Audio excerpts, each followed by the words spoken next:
대통령이 나사에 방문했는데 밑바닥에 얼룩지고 지저분한 것을 닦아내는 청소부를 발견합니다. 근데 그 청소부가 그걸 닦아내면서 얼마나 신나게 웃으면서 노래하면서 그걸 닦아내는지 그 모습을 보고 이리드 존슨 대통령이 감동을 받았어요. 한참을 그 모습을 발걸음을 멈추고 쳐다보다가 그 청소부에게 이렇게 말합니다. 내가 지금까지 본 청소부 가운데 당신이 가장 행복한 청소부인 것 같습니다. 그리고 이제 칭찬을 한 거죠. 그랬더니 이 청소부가 대통령이 하는 말을 듣고 인상을 찌푸리면서 한마디 반론을 제기합니다. 각각 섭섭합니다. 저는 청소부가 아니라 인간을 달에 보내는 일을 돕고 있는 사람입니다. 그렇게 대답하는 거예요.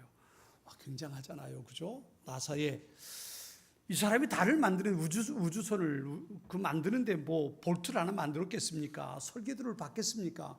뭘 받겠어요? 아무것도 모르죠.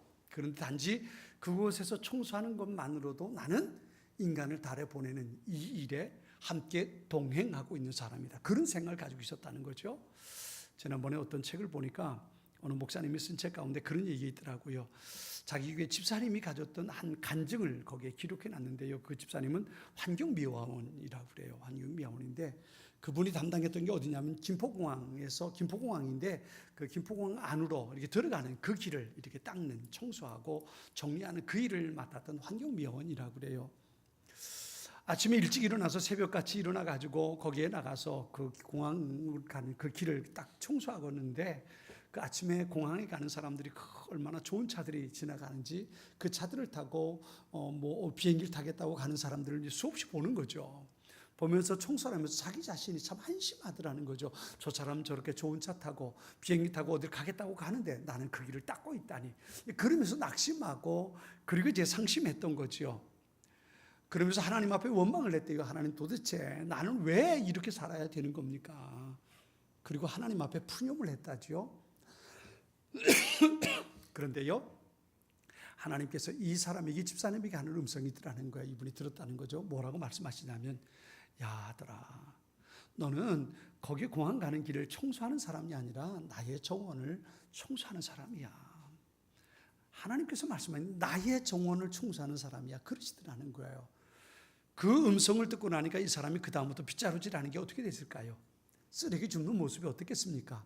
하나님의 정원을 청소하는 사람. 와, 굉장하잖아요. 그죠? 그 전까지만 해도 난 도대체 웬 팔자로 이러고 살까 그랬는데 이제 하나님의 정원을 청소하는 사람이라는 자긍심이 생겼으니까 그가 사는 모습이 얼마나 달라졌겠습니까? 여러분 어떻게 살고 있습니까? 여러분은 청소부로 살고 있나요? 아니면 인간을 달에 보내는 사람으로 살고 있나요? 청소부로 살고 있습니까? 아니면 하나님의 정원을 청소하고 있는 사람으로 살고 있습니까? 나는 어떤 사람일까? 하나님은 우리를 하나님의 동역자로 불러주셨어요. 하나님께서 계획하신 일을 이룰 수 있도록 그 일의 파트너로 우리를 불러주셨다고요. 그런데 우리는 하나님을 보지 못하고 내가 하는 것만 보니까 때로는 그것 때문에 낙심하고 좌절하기도 한단 말이죠. 사랑하는 여러분, 우리 모두는 하나님의 동역자가 되었다는 것을 잊지 마시기 바랍니다. 하나님의 동역자. 오늘 본문에 보면 하나님의 동역자로 부름받은 한 사람이 있습니다. 그 사람은 요나지요. 지난주에도 말씀을 드렸는데요. 오늘 두 번째 요나에 대해서 말씀을 드리는데 하나님은 요나에게 12만 명이나 사는 거대한 성이에요. 뭐 요즘에야 12만 명 사는 도시 그러면 별거 아니죠. 그죠? 몇십만 명, 몇백만 명이 사는 도시니까요. 그런데 그 당시에는 12만 명이 산다 그러면 이건 엄청나게 큰 도시예요. 그런 니느웨 성에 가서 하나님의 메시지를 선포하라고 명령을 받은 거예요. 그러면서 내가 이 성읍을 심판하겠다는 하나님의 메시지를 전하라는 거지요. 그 니느웨에 살고 있는 사람들이 너무 악했어요. 범죄했거든요. 그것을 향해서 하나님의 메시지를 전하도록 부름받은 사람이 요나란 말이에요. 그런데 제가 요나서를 쭉 보면서요, 그런 생각이 들어요. 왜 하필이면 하나님께서 요나를 보내셨을까? 왜 요나를 보내셨을까? 왜냐하면 요나 하나님 앞에 불순종했잖아요. 먼저는 요나는 북이스라엘의 선지자입니다. 남쪽 유다에도 많은 선지자들이 있고 또 하나님께서 원하시면 누구든지 선자로 불러서 보낼 수 있잖아요. 그런데 하나님께서 요나를 니느웨로 보내시는 거예요. 뿐만 아니라 요나가 어떻게 했어요? 하나님께서 주신 명령에 순종하지 못하고 도망쳐 버렸잖아요. 도망쳐 버렸잖아요. 그죠? 그렇게 도망쳐 버린 요나, 그런 요나를 하나님께서 왜 그곳으로 보내시기 위해서 부르셨을까? 하필이면 수많은 선지자들 가운데 그 많은 사람들이 있는데 그 중에 요나를 하나님께서 동역자로 불러주셨을까? 우리 요나서를 보면서 끝까지 요나가 하나님 앞에 불순종하는 모습 보잖아요. 나중에는 어쩔 수 없어서 니느웨에 가서 보고 하나님의 메시지를 전하지만 하나님의 심판이 임하지 않고 하나님께서 그들을 구원하시고 용서하시는 모습 보면서 하나님을 향해서 얼마나 또 불평을 쏟아놓습니까? 하나님 이럴 수 있습니까? 그러면서 말이죠. 왜 하나님께서 그런 요나를 택해서 니느웨 성에 하나님의 메시지를 전하는 동역자로 삼아 주셨을까? 이 궁금증을 우리가 먼저 풀어봐야 되겠는데요. 열왕기 14장에 보면 이런 말씀이 있습니다. 요나가 북이스라엘에게 메시지를 선포합니다. 어떤 메시지를 선포하냐 하면 그때 왕이 여로보암이었거든요. 여로보암 2세였는데 여로보암 2세 때에 하나님께서 이스라엘을 축복해 주셔서 그 영토를, 그 땅을 확장하게 될 거라는 것으로 축복해 주십니다.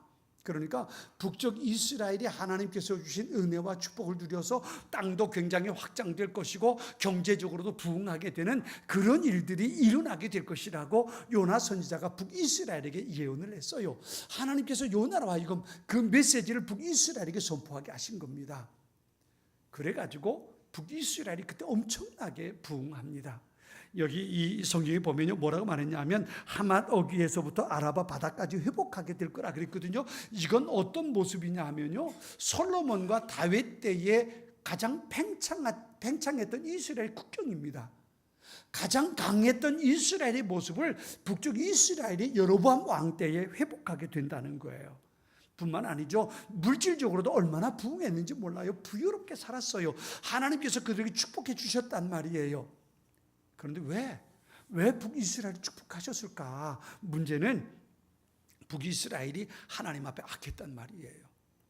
그들은 남과 북으로 갈라질 처음부터 우상 숭배하는 사람들이었습니다. 예루살렘으로 백성들이 제사 드리러 가지 못하도록 단과 베델에 우상을 섬겨놓은 우상을 만들어 놓고 여기서 예배해라, 여기서 제사해라, 예루살렘 갈 필요 없다, 그러고 막았던 사람이 여로보암 왕이고요.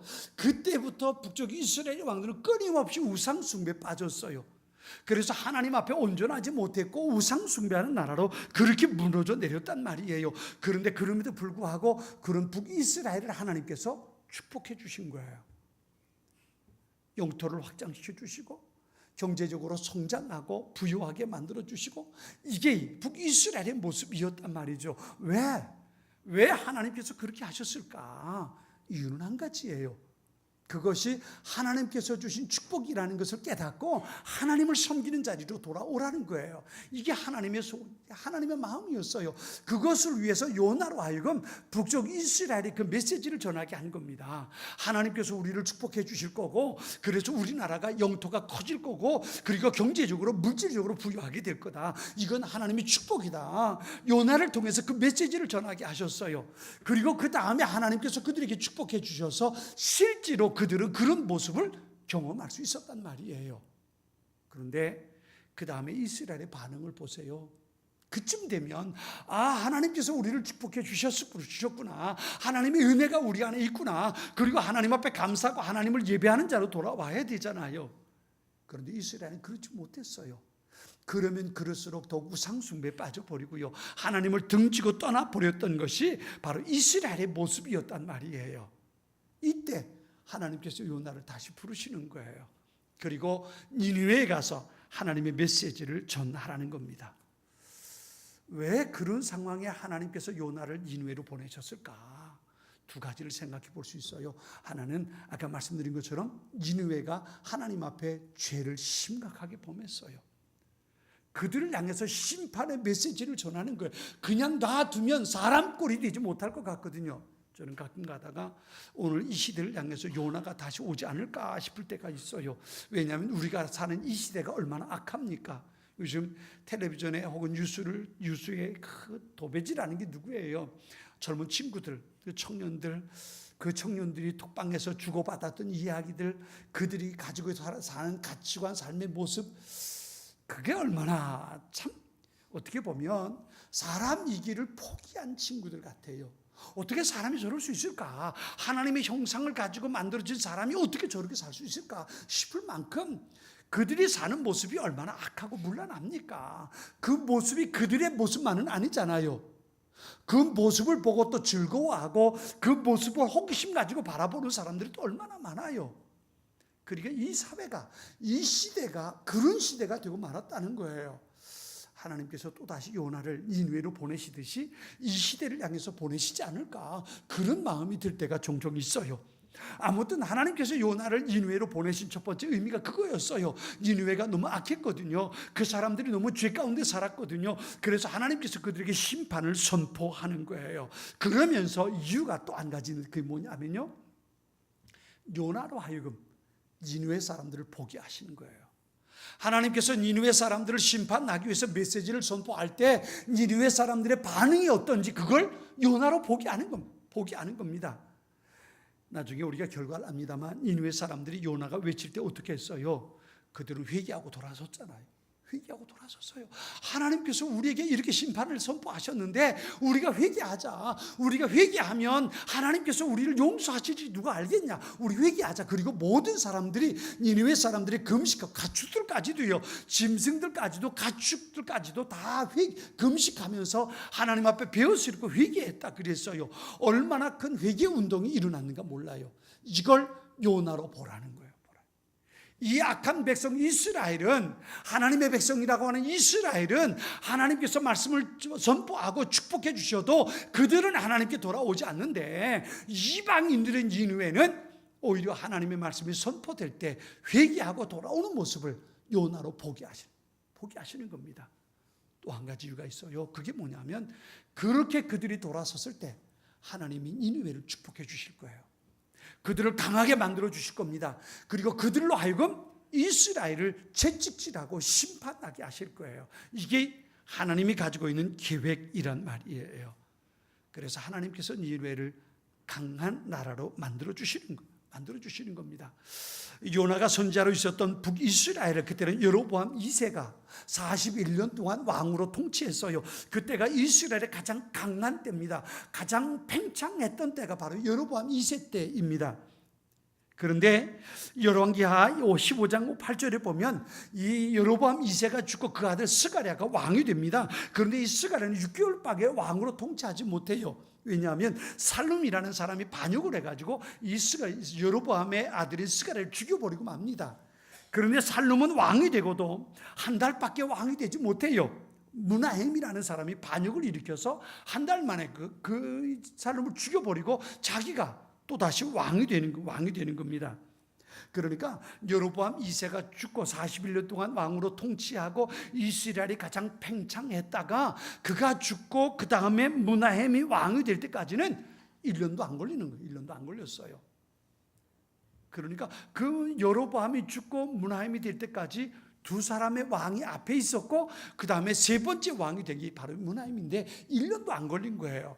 그런데 놀라운 일은 뭐냐 하면요, 이 니느웨라는 도시, 이게 놀라운 거예요. 니느웨는요, 여로보암 2세 때 보면 2세가 다스릴 때는 이 아수르라는 나라는 작은 나라예요. 오히려 이스라엘이 조공을 바치고 이스라엘 앞에 무릎을 꿇고 사던 약한 나라입니다. 보잘것없는 나라예요. 그게 아수르입니다. 그리고 아수르의 수도가 바로 니느웨입니다. 그러니까 니느웨는 아수르라는 나라인데, 그런데 여로보암 2세 때는 작고 보잘것없고 약해서 여로보암 앞에 무릎을 꿇고 살던 그런 아수르거든요. 그런데 여로보암 2세가 죽고 그 다음에 무나햄이 왕이 될 때까지 1년도 걸리지 않았는데 이 1년 사이에 아수르가 강국이 됩니다. 아주 강한 나라가 돼가지고요, 그래서 바벨론을 치기도 하고요, 그리고 나중엔 이 무나햄이 왕이 되었을 때는 오히려 이 이스라엘이 쳐들어와서 공격하고 이스라엘이 아수르 앞에 무릎을 꿇게 되는 일이 벌어지고 맙니다. 이게 1년 사이에 되는 거예요. 어떻게 이런 일이 가능하겠어요? 1년 전만 해도 보잘것 없었는데 1년 만에 강한 나라가 돼서 오히려 이스라엘을 공격하는 겁니다. 이게 이제 아수르와 이 니느웨와 이스라엘의 관계 모습이에요.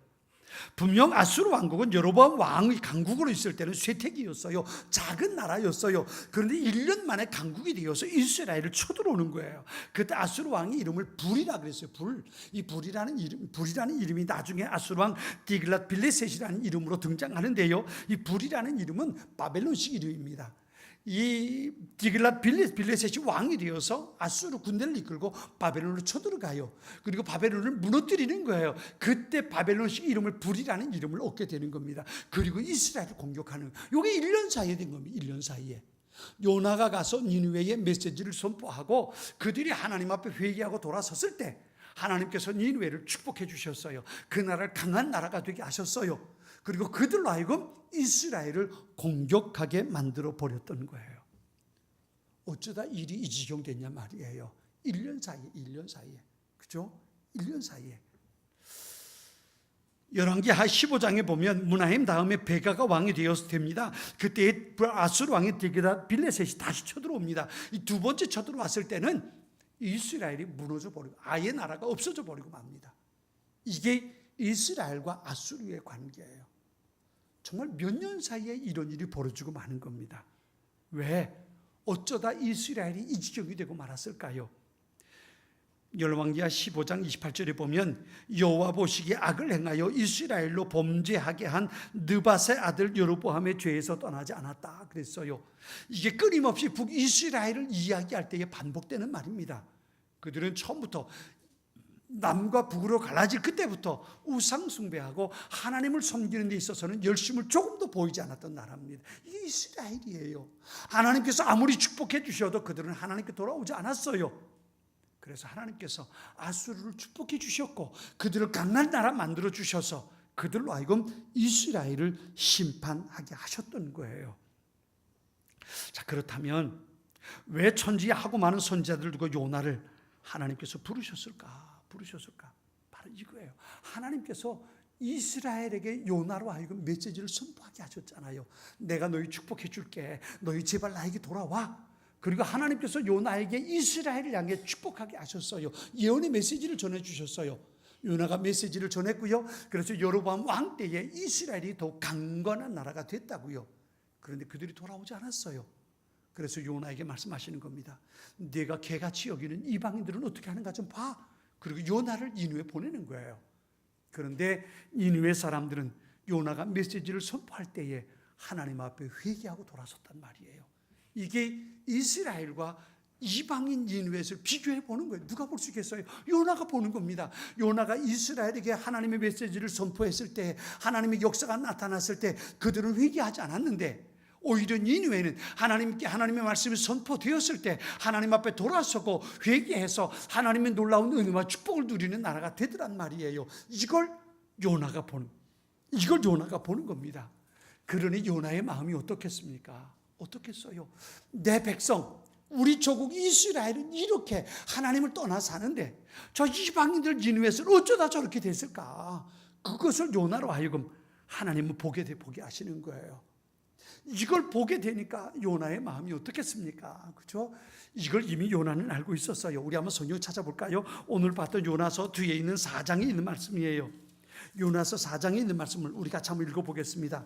요나서 4장 1절과 2절입니다. 1절과 2절 말씀을 같이 한번 읽어볼게요. 하나님께서 요나로 하여금 니느웨 메시지를 선포하게 하셨고 그 메시지가 선포됐을 때 니느웨 사람들이 회개하고 돌아섰어요. 하나님께서 그들을 용서하셨고요. 그들을 축복하십니다. 그 모습을 보고 요나가 어떻게 반응하는가 같이 한번 읽어보겠습니다. 4장 1절과 2절이에요. 요나가 매우 싫어하고 성내며 여호와께 기도하여 이르되 여호와여 내가 고국에 있을 때에 이러하겠다고 말씀하지 아니하였나이까.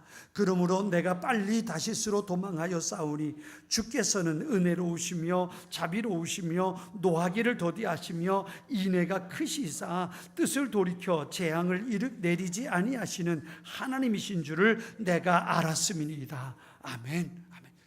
요나가 하는 말이 그거예요. 내가 전에 고국에 있을 때 이럴 거라고 말씀하지 않았습니까? 그 얘기예요. 무슨 얘기예요? 하나님께서 요나에게 너 니느웨에 가서 이 메시지를 선포해라 라고 부르셨을 때 요나가 하나님 앞에 그걸 얘기하는 겁니다. 하나님 싫습니다. 가고 싶지 않습니다. 나 안 가겠습니다. 그런 거예요.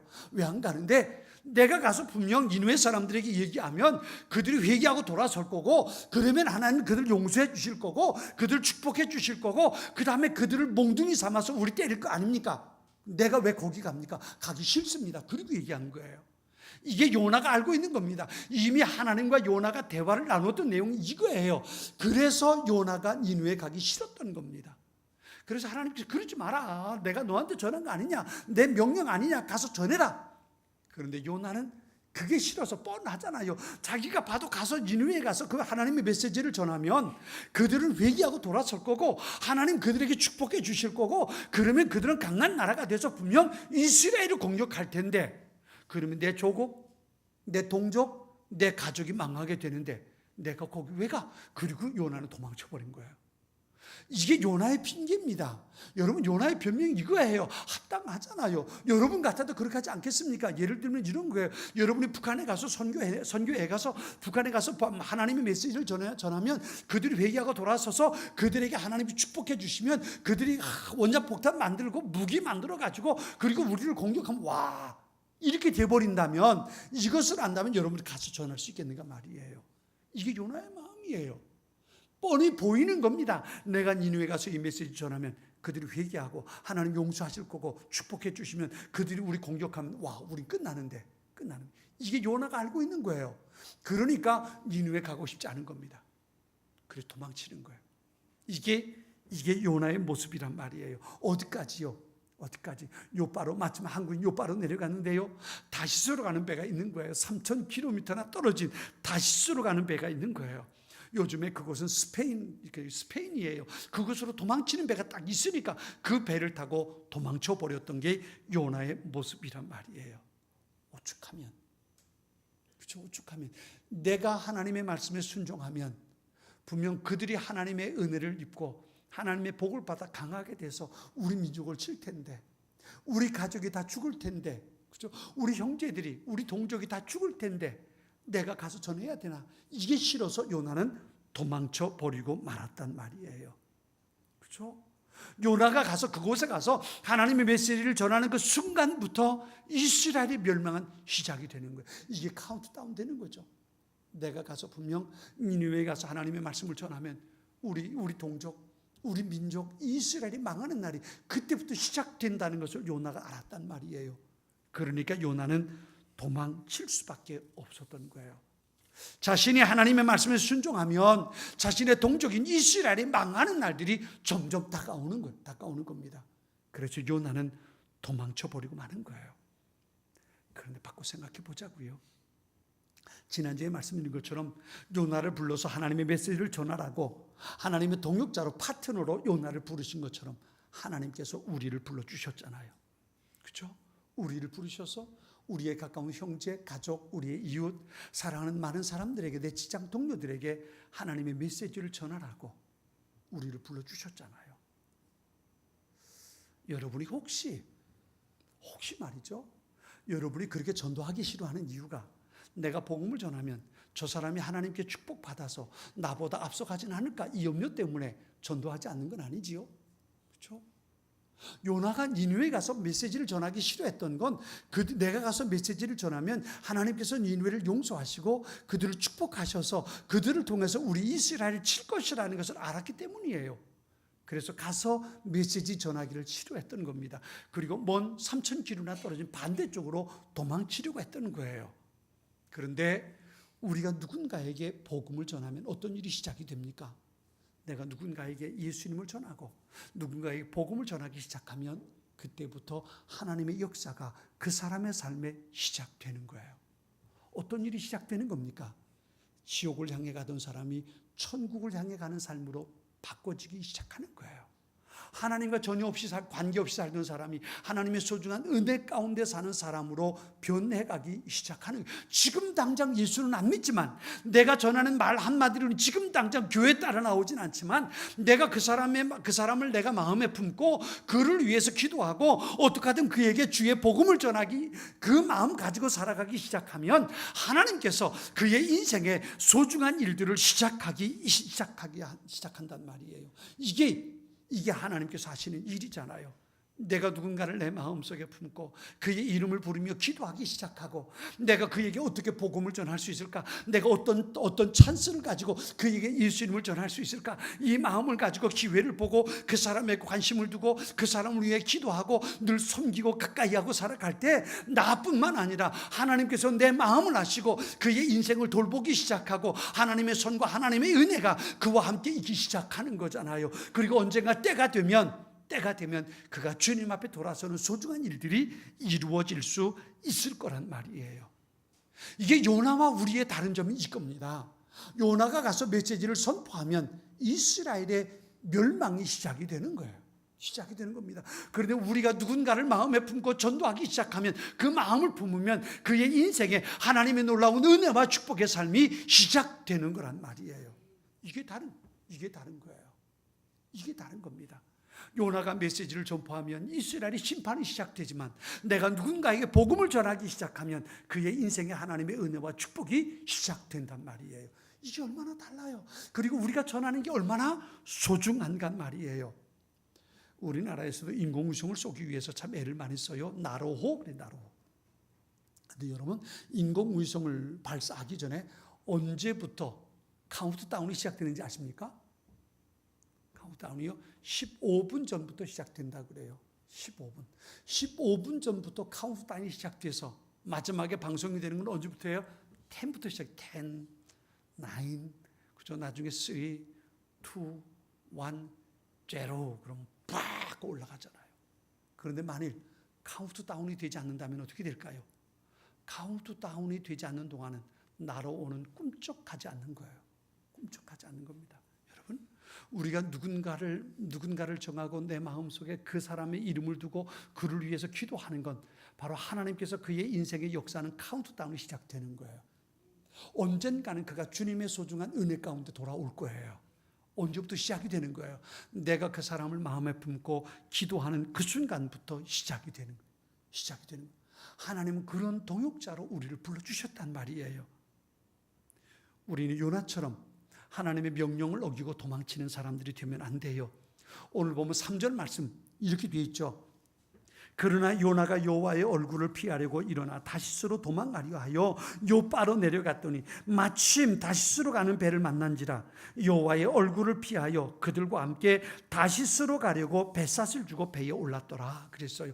여러분, 요바에서 다시스로 가는 배는 자주 있는 배가 아닙니다. 요즘 우리가 버스 타러 가면 버스가 몇 분마다 있잖아요. 전철을 타도 몇 분마다 있잖아요. 그런데요, 요바에서 다시스로 가는 배는요 자주 있는 배가 아니에요. 성경에 보면 이 배가 언제부터 운행을 시작했냐면 솔로몬 때부터입니다. 솔로몬 때부터 솔로몬이 그 요바에서 다시스로 배를 운행하게 만들어요. 그리고 다시스에서부터 많은 물건들을 실어오게 만들어 버립니다. 이게 그때부터 시작이 되는 거예요. 그리고 이 배는 매일 자주 있는 게 아니고 어쩌다가 한번 1년에 몇 번 있는 배입니다. 그런데 놀라운 건 요나가 도망치기 위해서 요바에 갔는데 마침 그 배가 거기 있었다는 거예요. 마침. 여러분, 저는 이 말씀을 볼 때마다 그런 생각이 들어요. 내가 하나님의 말씀에 순종하지 않을 핑계거리를 찾으면 얼마든지 핑계거리는 있을 수 있겠구나.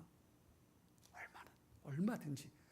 요나가 하나님의 말씀에 불순종해서 도망치려고 하니까 마침 다시스로 하는 배가 있는 거예요. 1년에 몇 번밖에 없는 배입니다. 그런데 그 시간에 그 배가 거기 기다리고 있더란 말이에요. 얼마나 도망치기 좋았겠어요. 그죠? 얼마나 도망치기 좋았겠어요. 옳다, 잘됐다, 여기로 가자. 그리고 그 배를 타고 도망쳐 버리는 겁니다.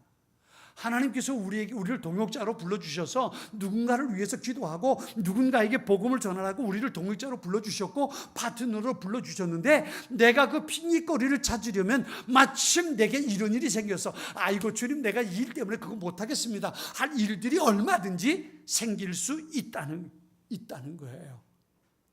우린 요나처럼 이런 변명거리를 찾아서는 안 돼요.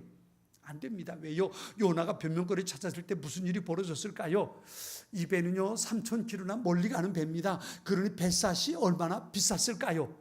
그 뱃삿에 대한 얘기는 안 나와요. 근데 지금 생각해도 그 3,000km나 가는 그 배를 타고 갈 때 그 뱃삿이 얼마나 비쌌을까요? 요나가 그 뱃삿을 치르고 탔잖아요. 뿐만 아니죠. 나중에 그 배를 타고 가다가 하나님께서 풍랑을 일으키니까 그 배에 탄 모든 사람들이 생명을 건지기 위해서 자기들이 가지고 있는 모든 짐을 바다에 던져버리고 말잖아요. 이 모든 것을 잃어버리는 재산상의 손해를 입는 거예요. 요즘 같으면 아마 요나가 그러잖아요. 나 때문이다라고 말하잖아요. 요즘 같았으면 그 배에 타고 있는 사람들이 이 요나에게 민사 소송을 걸었을지 몰라요. 왜? 손해배상. 당신 때문에 우리가 이거 다 손해봤다. 아마 이랬을지도 모른단 말이에요. 얼마나 많은 손해를 봤어요. 요나가 하나님의 말씀을 어기고 불순종해서 변명을 찾았을 때 다시스로 가는 배를 탈 수 있었어요. 근데 그것 때문에 얼마나 많은 것을 잃어버렸나 말이에요. 우리에게 주시는 하나님의 메시지를 우리가 외면할 때 우리에게 변명의 여지가 없는 거예요. 하나님께서 풍랑을 준비하실 거고요. 우리에게 또 다른 어떤 손해가 일어날 수도 있고요. 내 삶의 어떤 부분에 또다시 문제가 발생할 수 있게 된단 말이에요. 그리고 내가 사명자의 자리에, 순종하는 자리에, 동역자의 자리에 돌아오게 만들어 버릴 거란 말이죠. 변명의 여지가 우리에게는 없단 말이에요. 내가 능력이 없어서 그 일을 못할 거라고 생각해서 피하고 싶습니까? 여러분, 모세를 생각해 보세요. 하나님께서 모세를 애굽으로 보내시죠. 떨기나무 불꽃 가운데 찾아오셔서 모세야, 넌 내 백성 애굽에 돌아가서 그들에게 내가 그들을 인도할 것이라고 전해라. 바로 왕에게 가서 내 백성을 놓으라고 전해라. 그랬더니 모세가 뭐라고 말해요? 모세가 두 가지 핑계거리가 있어요. 하나는 두려움입니다. 두려움. 왜 두려워요? 모세가 여기 있는 이유가 뭔데요? 애굽에 있을 때에 애굽 사람을 죽였어요. 살인자가 됐잖아요. 그래서 바로가 이 모세를 잡으려고 얼마나 군대를 동원했겠어요. 그거 피해서 지금 여기 미디안 광야에 도망쳐 왔잖아요. 그런데 바로 왕에게 찾아가라고요. 그래도 나 죽을 텐데요. 두려움이 있는 겁니다. 하나님께서 어떻게 하셨어요? 내 손에 지팡이를 던져라. 지팡이를 던졌어요. 이게 뱀이 되잖아요. 꼬리를 잡아라. 꼬리를 딱 잡으니까 다 지팡이가 되잖아요. 이 지팡이를 들고 가라. 성경은요, 그때부터 그 지팡이가 모세의 지팡이가 아니라 하나님의 지팡이라고 이름 짓고 있어요. 내가 너와 함께 갈게. 하나님 말씀하시는 거예요. 두려워하지 말라는 겁니다. 바로 왕이 절대로 너를 무시하지 못할 거야. 왜? 내가 너와 함께 가니까. 두려워하지 말라는 겁니다. 두 번째는요, 난 말할 줄 모른다 그랬어요. 혀가 뻣뻣해서 나는 말할 줄 모릅니다. 가서 바로 왕을 설득하고 이스라엘 백성들, 유대인들도 설득해야 되는데 나는 잘 말할 줄 모릅니다. 그때 하나님 뭐라고 그러세요? 네 형 아론이 너를 기다리고 있어. 걱정하지 말고 가. 내가 하고자 하는 모든 말을 아론이 대신할 거야. 하나님께서 모세의 부족함을 다 채워주시면서 모세로 가라고 말씀하시는 거예요. 여러분, 우리가 주님 앞에 사명을 감당하고 하나님의 동역자로 부름받아서 그 일을 감당할 때 하나님은 우리에게 부족한 것을 다 채워주시는 거예요. 능력이 없으면 능력을 채워주실 거고요. 연약하면 연약 강하게 도와주실 거고요. 말할 줄 모르면 말할 수 있게 도와주실 거고요. 내 부족함은 하나님께서 채워주실 거예요. 예레미야 선지자도 그랬어요. 하나님께서 예레미야 선지자를 통해서 내가 너로 내 메시지를 전하게 할게. 그랬더니 예레미야 선지자가 나는 못 갑니다. 나는 어린아이 같아서 말할 줄 모릅니다. 그랬어요. 그런데 하나님께서 걱정하지 말고 가라. 네가 무슨 말을 할지 내가 가르쳐 줄게. 그리고 말씀해 주시는 거예요. 내가 너와 함께 갈 거고 네가 무슨 말을 할지 내가 가르쳐 줄 거야. 걱정하지 말고 가. 하나님 말씀하시는 거예요. 하나님께서 우리를 동역자로 불러주셨어요.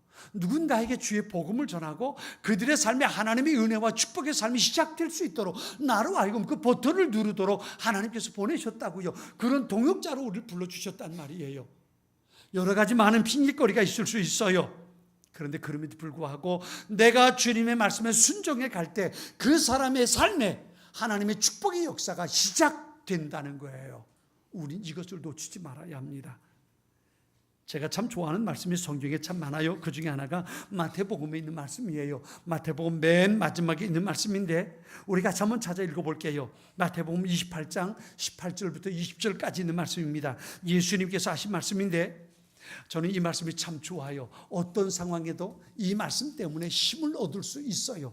우리 같이 한번 읽어볼게요. 마태복음 28장 18절부터 20절까지 있는 말씀입니다. 자, 우리 같이 한번 읽어보겠습니다. 마태복음 맨 마지막에 창세기 뒤에서 찾는 건 아니죠. 마태복음 28장 18절부터 20절까지 있는 말씀 우리 같이 한번 읽어보겠습니다. 예수께서 나와 말씀하여 이르시되 하늘과 땅의 모든 권세를 내게 주셨으니 그러므로 너희는 가서 모든 민족을 제자로 삼아 아버지와 아들과 성령의 이름으로 세례를 베풀고 내가 너희에게 분부한 모든 것을 가르쳐 지키게 하라. 볼지어다 내가 세상 끝날까지 너희와 항상 함께 있으리라 하시니라. 아멘. 믿으십니까? 이 말씀을 이렇게 말씀할 수 있어요. 하늘과 땅의 모든 권세를 하늘 아버지가 내게 주셨으니 그러므로 너희는 가서 모든 민족을 제자로 삼아서 그에게 내가 내게 가르쳐준 메시지를 전해라. 내가 세상 끝날까지 너와 항상 함께 있게 하겠다. 하늘과 땅의 모든 권세를 가지신 예수님께서 내가 누군가를 내 마음에 품고 그를 위해서 기도하고 그에게 복음 전하는 이 사명, 하나님의 동역자로 살기를 시작할 때 하늘과 땅의 모든 권세를 가지신 주님께서 나와 동행하신다는 겁니다. 믿으십니까? 믿으시기 바랍니다. 이 믿음을 가지고 살아야 돼요. 내가 누군가를 내 마음에 품을 때에 하늘과 땅의 모든 권세를 가지신 주님께서 나와 함께 계실 거예요. 내가 누군가를 찾아가서 그에게 복음을 전할 때에, 내가 그에게 예수님에 대해서 얘기할 때에 하늘과 땅의 모든 권세를 가지신 그분께서 나와 그 자리에, 그 시간 거기에 함께 하실 거란 말이에요. 이것이 우리에게 주시는 주님의 소중한 메시지예요. 하나님은 죽은 영혼, 하나님께서 당신의 형상대로 지으신 사랑하는 영혼을 살리기 위해서 우리를 파트너로, 동역자로 불러주셨어요. 그렇게 우리를 동역자로 부르시고 보내시는 예수님께서 하늘과 땅의 모든 권세를 가지고 우리와 동행하겠다고 약속해 주신 거예요. 그 주님을 믿고 내가 사랑하는 이들을 내 가슴에 품으세요. 그의 이름을 가슴에 품고 그 이름을 하나님 앞에 돌려드리세요. 하나님, 이 사람입니다. 내가 이 사람을 마음에 품었습니다. 하나님, 이 사람이 예수님 믿었으면 좋겠습니다. 이 사람이 하나님의 백성으로 지옥이 아닌 천국에 갔으면 좋겠습니다. 하나님, 내가 이 사람을 전도하기 원합니다.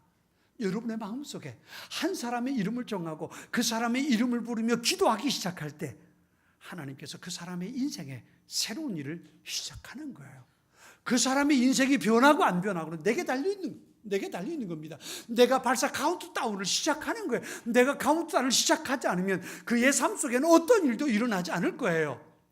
하나님께서 내게 보내주신 그 사람, 그의 이름을 부르고 그를 내 마음에 품고 그를 위해서 기도하고 축복하고 그를 섬기고 그에게 메시지를 전할 때 그의 인생의 새로운 일들은 하나님의 역사 가운데 시작될 수 있을 거란 말이에요. 이번 30일을 여러분 누구를 데려오기 원하십니까?